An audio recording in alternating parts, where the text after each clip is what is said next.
देख रहे हैं हिमाचल न्यूज 24/7। नमस्कार, आप देख रहे हैं हिमाचल न्यूज 24/7 और मैं हूं सलीम खान। जैसा कि आप सभी लोग जानते हैं कि कोरोना महामारी एक वैश्विक महामारी जो पूरी दुनिया को अपनी चपेट में ले चुकी है। इसकी रोकथाम के लिए जहां सरकार व प्रशासन प्रयासरत है, वहीं लोग भी इस बीमारी से बचने के लिए तरह तरह के तरीके इस्तेमाल कर रहे हैं। जैसे कि आप जानते हैं कि इस महामारी की अभी तक कोई भी वैक्सीन तैयार नहीं हुई है। यही वजह है कि इस बीमारी से बचने के लिए ज़्यादातर लोगों को सामाजिक दूरी बनाए रखने के लिए कहा जा रहा है। बहुत से देशों में ऐसे मामले आए हैं जिनको इस बीमारी के कोई लक्षण नहीं है, लेकिन उसके बावजूद भी जो लोग इस महामारी से संक्रमित हुए हैं, बहुत से रिसर्च के बाद ये पता चला है कि जिस व्यक्ति की रोग प्रतिरोधक क्षमता सही होती है, उस व्यक्ति को इस बीमारी से ज़्यादा असर नहीं पड़ता। लेकिन अगर वह व्यक्ति संक्रमित होता है तो वह दूसरों को संक्रमित कर सकता है। तो प्रदेश सरकार लोगों को अपनी इम्यूनिटी बढ़ाने के तरीके भी बता रही है। आज हमारे साथ मौजूद हैं इलेक्ट्रो होम्योपैथिक चंबा के डॉक्टर संजीव शर्मा, जो हमें बताएंगे इस चिकित्सा प्रणाली में भी एक ऐसी दवा है कि जो लोगों की इम्यूनिटी को बूस्ट कर सकती है। तो आइए इन्हीं से जानने की कोशिश करेंगे कि आखिर ये कौन सी दवा है। स्वागत है आपका डॉक्टर साहब हिमाचल न्यूज 24/7 में। नमस्कार सलीम जी। और हमारे आप दर्शक आपसे जानना चाहते हैं कि जो इलेक्ट्रो होम्योपैथिक है ये क्या है। देखिए सलीम जी, जैसे कि आपने अन्य चिकित्सा प्रणालियों के बारे में सुना होगा, एलोपैथिक सिस्टम जिसको मॉडर्न सिस्टम बोलते हैं, आयुर्वेद सिस्टम, होम्योपैथिक सिस्टम, यूनानी सिस्टम, ऐसी ही एक इलेक्ट्रोपैथिक चिकित्सा प्रणाली है जो कि अपने मूलभूत सिद्धांतों के ऊपर काम करती है।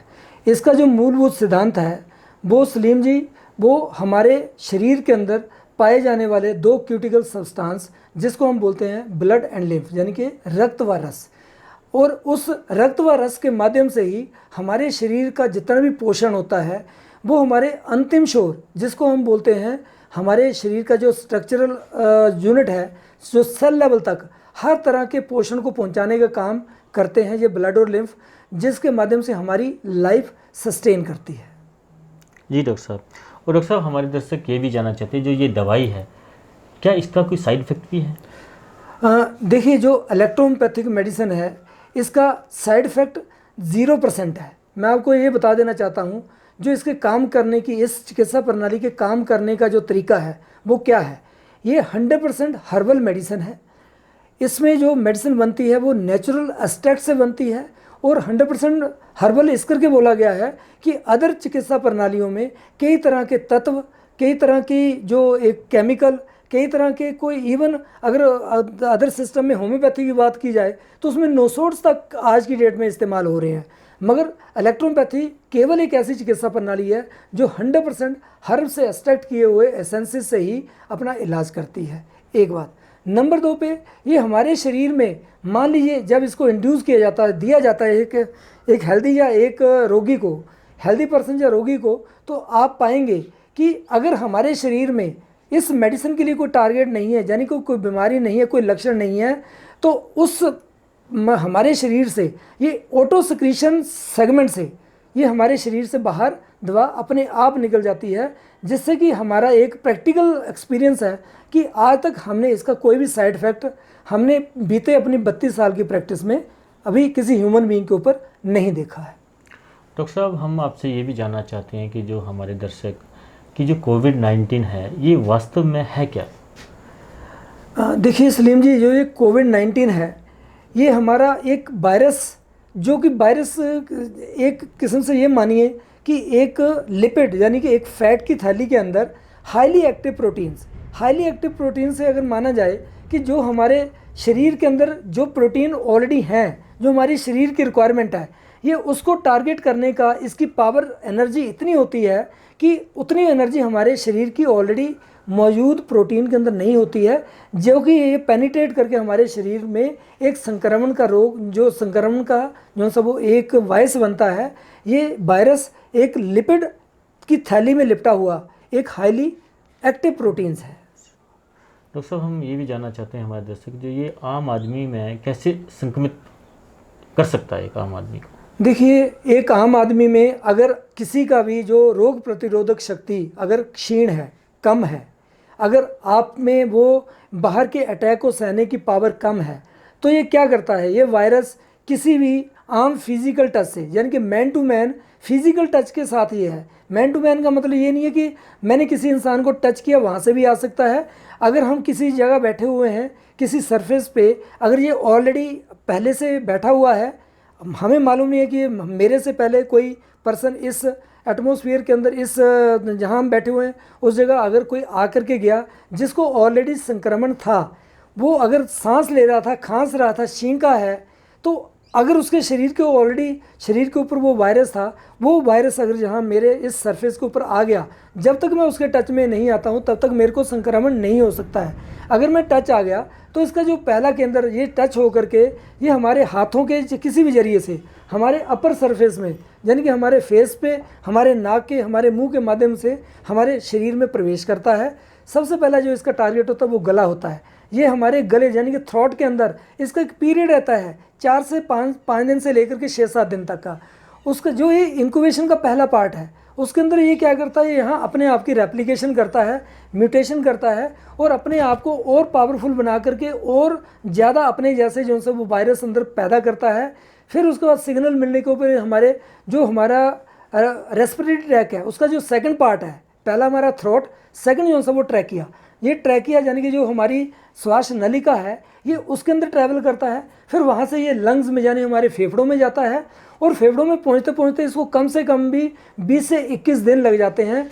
और 20 से 21 दिन के बाद हमारे शरीर में कुछ ऐसे लक्षण जैसे कि बुखार होना, हाई और लो ग्रेड, फिर उसके बाद हमारे को खांसी होना, छींकें आना या फिर सांस लेने में तकलीफ़ होना, ऐसे ऐसे लक्षण हमारे शरीर में प्रकट होने शुरू हो जाते हैं, जिससे भी हमें पता चलता है कि हमारा शरीर कोविड-19 से संक्रमित हो चुका है। डॉक्टर साहब, हमारे दोस्त ये भी जानना चाहते हैं कि जो आपकी इलेक्ट्रो होम्योपैथी है, इसमें इसकी रोकथाम और इसका सर इलाज है, इसके बारे में जानना चाहेंगे। बिल्कुल सलीम जी, एक बहुत अच्छा आपका एक क्वेश्चन है।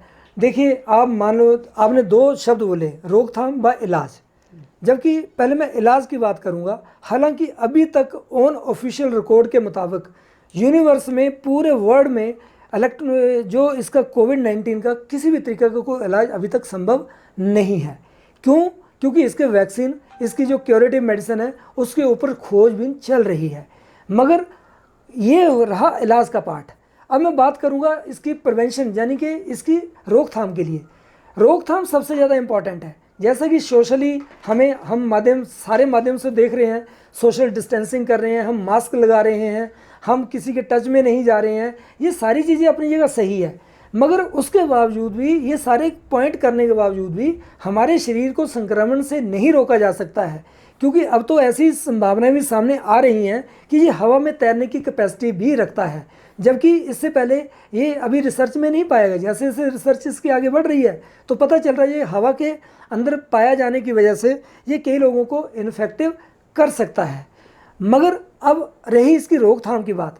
रोकथाम के अंदर प्रिवेंटिव ऐसी मेडिसिन जो हमारे ये आप देख ही रहे हैं मीडिया के माध्यम से कि जो इसकी रोकथाम का सबसे बड़ा जरिया बताया गया है वो हमारे शरीर की प्रतिरोधक शक्ति, यानी कि जो हमारे शरीर के अंदर जो उसकी रोग से लड़ने की पावर है, इम्यून सिस्टम है, उसको जो है एक पावरफुल बनाने के अलावा हमारे पास कोई भी प्रिवेंशन आज की डेट में अवेलेबल नहीं है।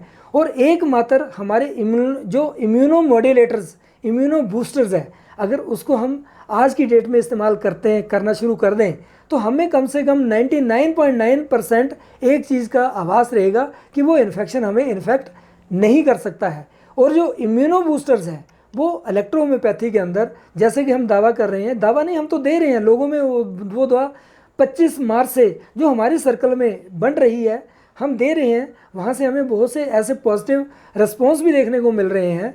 कम से कम लोगों के दिल से एक डर जो कि कोविड के प्रति बना हुआ है उसके साये से बाहर निकलने की उनके पास एक पावर मिल रही है। तो मेरा मानना है कि अगर इलेक्ट्रोपैथिक सिस्टम के अंदर हम इम्यूनो बूस्टर, जो कि हम इम्यूनोसन के रूप में हमारा एक प्रोडक्ट आता है, उसको हम इस्तेमाल या प्रयोग करने की सलाह हम आम लोगों को दे रहे हैं, उसी के माध्यम से हम इसकी रोकथाम करने में कामयाब हो सकते हैं। डॉक्टर साहब, हिमाचल न्यूज़ 24/7 के माध्यम से आप प्रदेश सरकार और केंद्र सरकार से क्या कहना चाहेंगे? देखिए सलीम जी, ये बहुत एक अहम आज का मुद्दा है। मैं एक ही रिक्वेस्ट कर सकता हूँ। मैं आपको एक बात बता दूँ कि जब प्रिवेंशन एंड ट्रीटमेंट की बारी आती है तो मैं आपको प्रिवेंशन के बारे में मैंने आपको विस्तार पूर्वक बताया है कि प्रिवेंशन के लिए हमें इम्यूनो बूस्टर्स ही सबसे बड़े एक माध्यम है जो आज की डेट में हमें इस प्रकोप से बचा सकता है। मैं आपके 24/7 जो हमारा ये चैनल है उसके माध्यम से मैं सरकार को एक ही अपील करना चाहता हूँ कि जब तक इसका इलाज नहीं मिल जाता है तो कम से कम तब तक लोगों को इस भय से बाहर निकालने के लिए एक कोशिश की जा सकती है।